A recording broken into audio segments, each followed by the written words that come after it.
બપોરે બધા કેટલા વાગ્યાના આયા છે?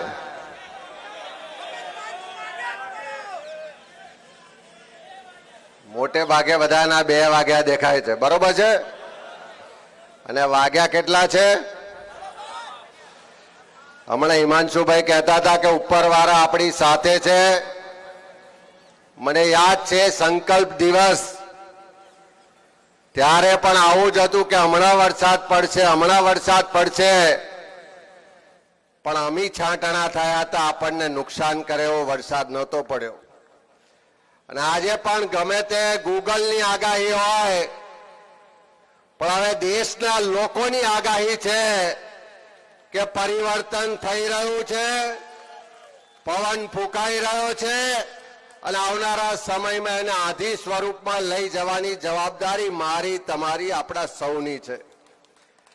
ત્યારે આ વોટર અધિકાર જનસભામાં આપણી વચ્ચે મંચ પર બિરાજમાન આપણા સૌના માર્ગદર્શક, ઓલ ઇન્ડિયા કોંગ્રેસ કમિટીના મહામંત્રી, સાંસદ, આપણા પ્રભારી આદરણીય મુકુલ વાસનિકજી, પ્રદેશ કોંગ્રેસ સમિતિના પૂર્વ પ્રમુખશ્રીઓ આદરણીય ભરતસિંહભાઈ, આદરણીય શક્તિસિંહભાઈ, આદરણીય જગદીશભાઈ, ઓલ ઇન્ડિયા કોંગ્રેસ કમિટીના સેક્રેટરી અને ગુજરાતના સહપ્રભારી શ્રીઓ આદરણીય ઉષાજી, આદરણીય સુહાસિનીજી, આદરણીય ભૂપેન્દ્રજી, મંચ પર બિરાજમાન આપણા વરિષ્ઠ આગેવાનો આદરણીય લાલજીભાઈ, બેન એમીબેન, માન્ય શૈલેષભાઈ, જિગ્નેશભાઈ, ઇન્દ્ર વિજયસિંહભાઈ, શહેર કોંગ્રેસના પ્રમુખ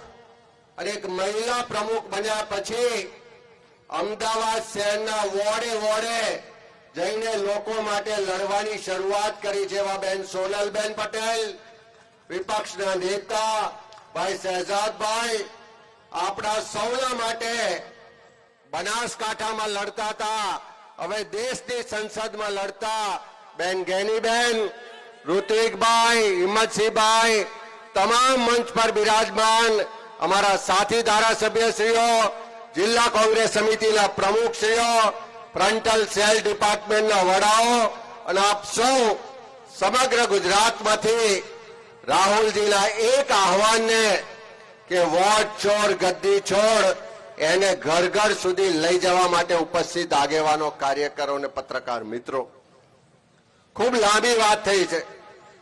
મારે તમને પૂછવું છે કે રાહુલ ગાંધીજીએ કર્ણાટકમાં વોટ ચોરીની પ્રેસ કોન્ફરન્સ કરી એ પહેલા આપણા બધાના મનમાં એક શંકા હતી કે નહીં કે કંઈક ખોટું થાય છે? હતી કે નહીં? અને એ રાહુલજીએ સાબિત કર્યું કે આખા દેશના લોકોના મનમાં જે શંકા છે કે આ લોકો સત્તા પર બેઠા છે એ પ્રજાના સાચા મતથી સત્તા પર બેઠા નથી, ક્યાંક ને ક્યાંક ચોરી કરવામાં આવી છે. અને એના પુરાવા સાથે રાહુલજીએ પ્રેસ કોન્ફરન્સ કરીને આખી દુનિયાને બતાવ્યું કે આ લોકો કેવી રીતે વોટ ચોરી કરે.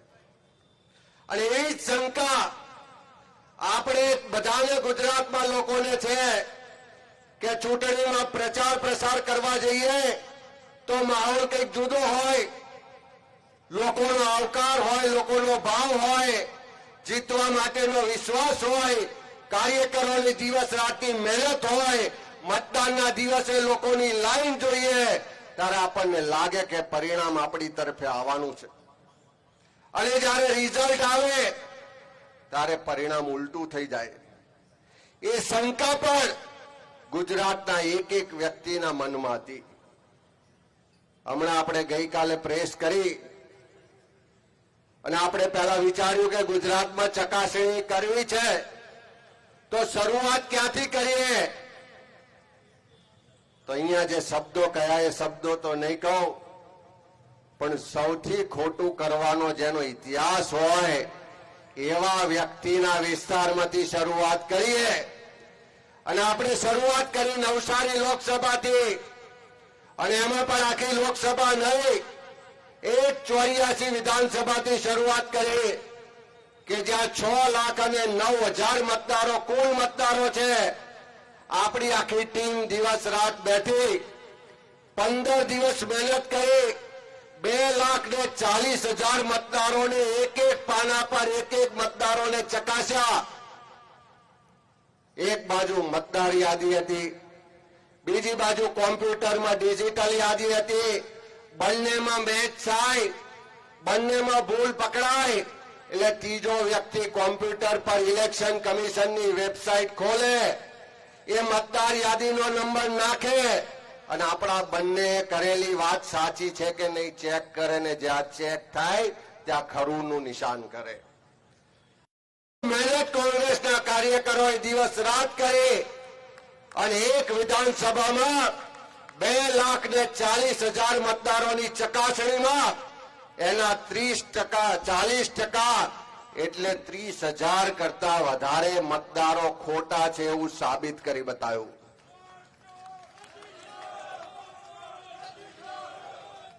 અને કેવી કેવી રીતે ચોરી થાય છે એના 5 પદ્ધતિઓ પર આપણે પુરાવા સાથે પ્રદેશ કોંગ્રેસ સમિતિમાં ટીવીના સ્ક્રીન પર આખી દુનિયાને બતાવી. આજે 24 કલાક કરતા વધારે સમય થઈ ગયો છે.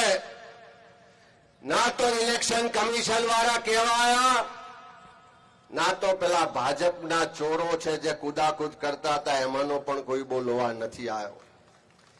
કારણ કે આ ચોરી કરવા વાળા કોઈ બીજો વિસ્તાર નહીં પણ ભારતીય જનતા પાર્ટીના પ્રદેશ અધ્યક્ષ અને નરેન્દ્રભાઈ મોદીની સરકારના કેન્દ્રીય મંત્રી CR પાટીલનો મત વિસ્તાર છે. અને આજે ટકાવારી જોઈએ તો 2,40,000 મતદારોમાં 30,000 કરતા વધારે ખોટા મતદારો એટલે 12% ટકાવારી થઈ.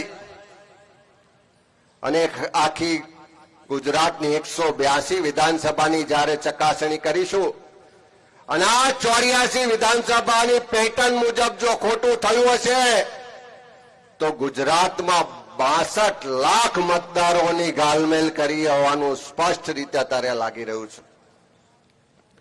મારે તમને પૂછવું છે કે મોંઘવારી વધી છે, બેરોજગારી વધી છે, ભ્રષ્ટાચાર વધ્યો છે, શિક્ષણ મોંઘું થયું છે, ગુંડાઓ વધ્યા છે, દારૂ વધ્યો છે, દવાખાનું મોંઘું થયું છે. આટલું બધું હોય અને તેમ છતાં 156 આવે એટલે કંઈક તો કાળું છે. પહેલા આપણને શંકા હતી પણ રાહુલજીએ રસ્તો બતાવ્યો, રાહુલજીએ હિંમત આપી અને કોંગ્રેસના કાર્યકરોએ ગુજરાતમાં પણ વોટ ચોરી પકડી પાડી છે અને ચોરોના સરદારના વિસ્તારમાંથી પકડી પાડી છે. આવનારા દિવસમાં આખા ગુજરાતમાં પકડીશું. મારે તમને વિનંતી કરવી છે કે રાહુલ ગાંધી લડે, રાહુલ ગાંધી ચોરી પકડે, પ્રદેશ કોંગ્રેસ સમિતિ ચોરી પકડે તો એ પૂરતું છે ખરું? મોંઘવારી વધી હોય, ભ્રષ્ટાચાર વધ્યો હોય, બેરોજગારી હોય, બધું જ ખોટું ચાલતું હોય અને તેમ છતાં આ સરકારના પેટનું પાણી ના હાલતું હોય, એને કોઈનો આંદોલનનો ડર ના લાગતો હોય, એની પાછળનું એક જ કારણ છે કે એને લાગે છે કે અમે વોટ ચોરી કરીને ફરી જીતી જઈશું. પણ આપણે આજે આ મંચ પરથી કહેવા માંગુ છું કે આજના દિવસથી શરૂઆત કરી અને ડિસેમ્બર 2027 સુધી આ એક એક બૂથમાં જવું છે, એક એક ઘેર પહોંચીશું, એક એક મતદારને મળીશું, મતદાર યાદી હાથમાં રાખી એની ચકાસણી કરીશું અને જ્યાં જ્યાં વોટ ચોરો છે એને પકડીને બજારમાં ખુલ્લા પાડીશું. એ આજે આપણે સંકલ્પ લઈને જવાનો છે. કરવું છે કે નહીં? કેટલા તૈયાર છે? હાથ ઊંચા કરો.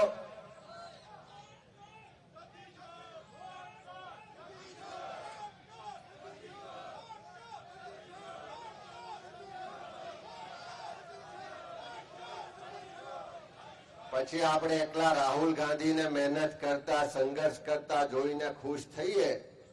રાહુલ રાહુલ ગાંધીજી જિંદાબાદ કહીને આપણે જો પાછા ઘેર જઈએ, આપણા બૂથમાં ના જઈએ, આપણી બાજુમાં ખોટો મતદાર હોય તો ના એને પકડીએ. આજે હું અભિનંદન આપીશ આપણા એસસી સેલના ચેરમેન છે ભાઈ હિતેન્દ્ર પીઠડિયાને, કે એને કોઈ મેસેજ મોકલ્યો કે હિતેન્દ્રભાઈ આ મતદાર યાદીમાં ફલાણા બૂથમાં ફલાણા ઘરમાં એક જ ઘરમાં 28 મતદારો નોંધાયેલા છે, આ શંકાસ્પદ છે, જરા ચેક કરાવો.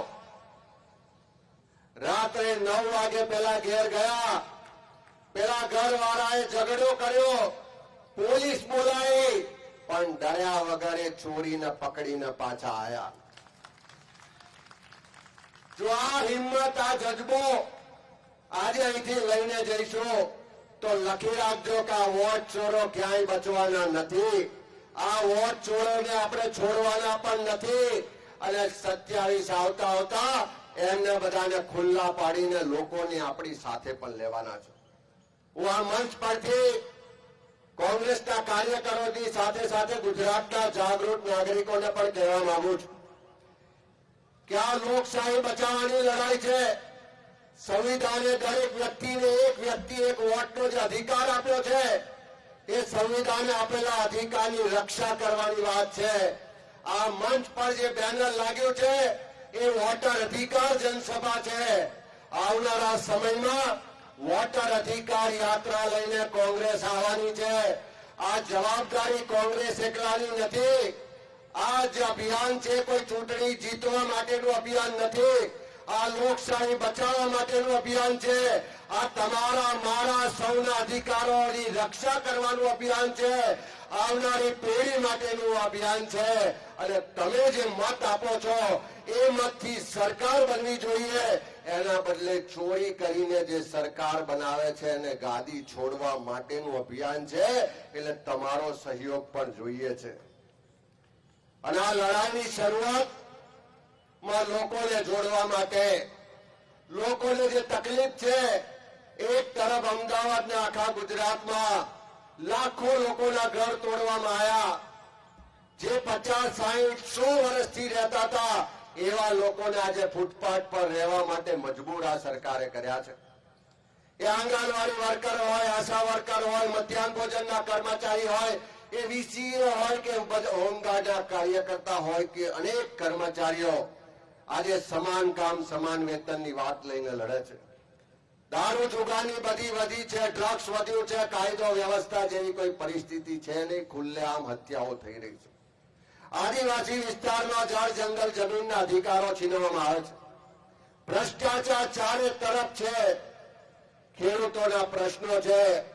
એક તરફ નરેન્દ્ર મોદી અહીંયા આવીને એમ કહેતા હતા કે જ્યારે પણ વિદેશની કોઈ સરકારો સાથે કરાર કરવાના આવશે તો મારી પહેલી નજર મારા દેશના ખેડૂતો, સામાન્ય લોકો પર હશે. એક બાજુ અહીં ભાષણ કરતા હતા અને બીજી બાજુ કેન્દ્રની સરકાર જે વિદેશથી કપાસની ભારતમાં આયાત થાય એના પર 11% ડ્યુટી હતી, એ ડ્યુટી નાબૂદ કરીને 0 કરતા હતા. એટલે અહીંયા આગળ આત્મનિર્ભરતાની વાત કરતા હતા અને બીજી બાજુ વિદેશીઓ સામે આત્મસમર્પણ કરીને હાથ જોડતા હતા. આવા અનેક પ્રશ્નો છે. વિધાનસભાનું સત્ર તો ઓછું બોલાવે છે. અમે તો હવે 12 જ જણ છે, હું શૈલેષભાઈ ને અહીંયા બધા મિત્રો બેઠા છે, પણ 12 પણ 162 પર 100% ભારી પડ્યા હતા. અને આવનારા દિવસોમાં તુષારભાઈના નેતૃત્વમાં ભારી પડીશું.